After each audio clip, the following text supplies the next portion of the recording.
and having a compassion for that. In 2010, I asked God to give me a vision, and the vision was to go on the radio. Okay. And for 3 years, I've been teaching Sunday school on the radio. Okay. And I'm kind of selfish, not selfish because I have different teachers every Sunday, because I'm not selfish. Only thing I actually teach from my book, you know, but now here at New Faith, I can still teach. Okay. I was able to start a Sunday school there, teaching teachers, because Sunday school is a vital part of church. Okay. You know, because it's so far. But people say, well, we'll give you this, we give that. To know, because usually when people give you, airtime ain't cheap. Okay. Really not, and I wanted that for 30 minutes. Okay. All right. Let's talk a little bit more. We did already a little bit about your family. Okay. And I know you mentioned you had 2 brothers that went into service and made a career.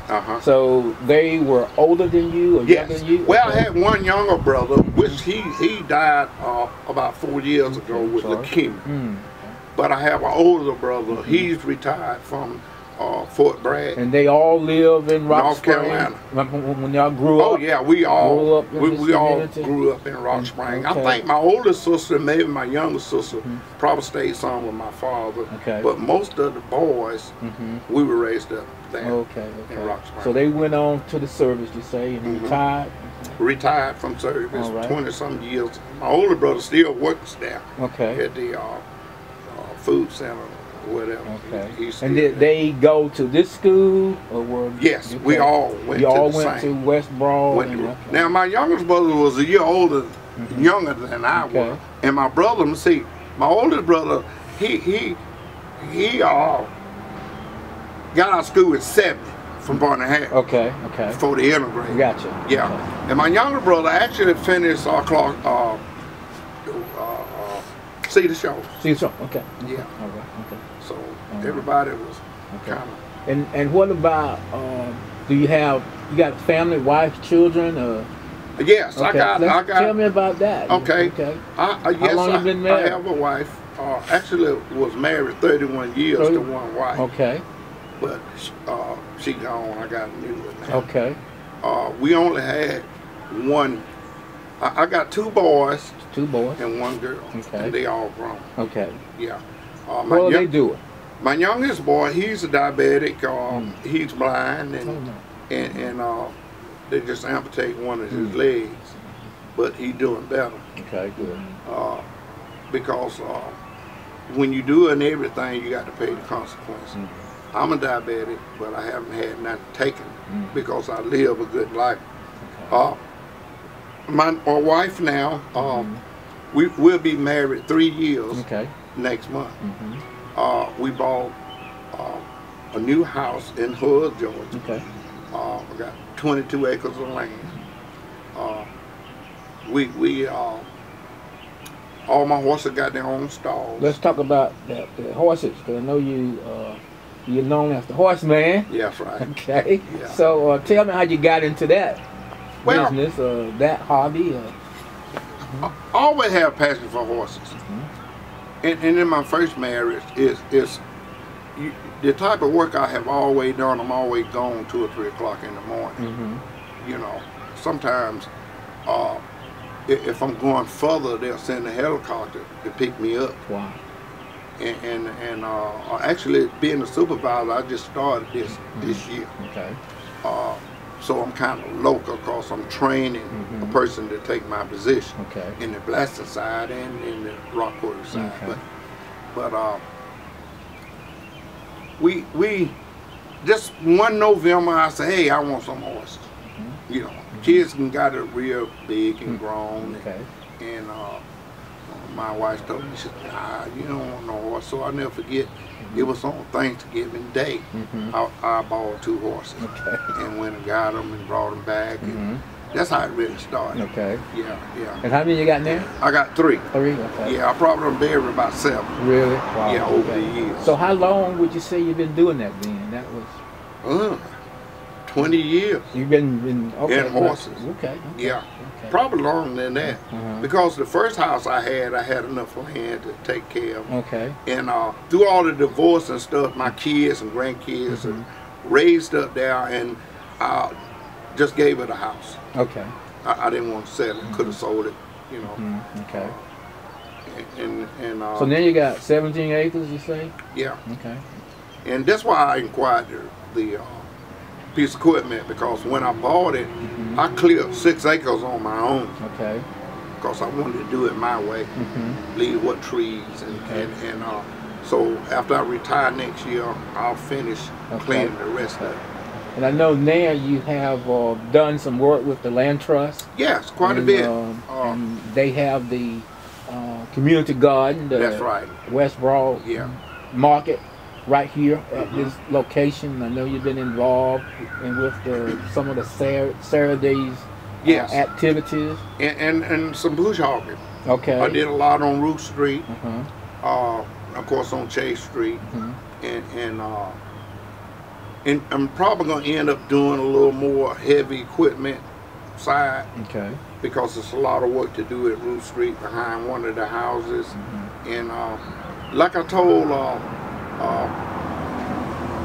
Christina, I'm not in it to really just make money, but once I get fully invested in it, I'm there to help.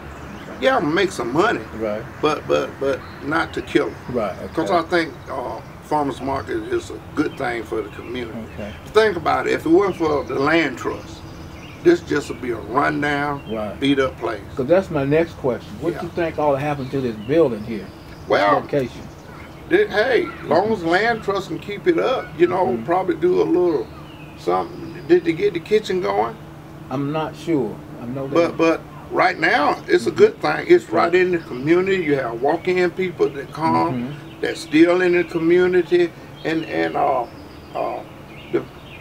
you know, I even talk about it on the radio, even though she talks all the time about it. But you know, I've tried to encourage people to come, right? Because they want real vegetables, real stuff, and look, you know, what they done to this school. Right. And I think if she can get more grants, this might get something bigger. Okay. You know, for us a learning center.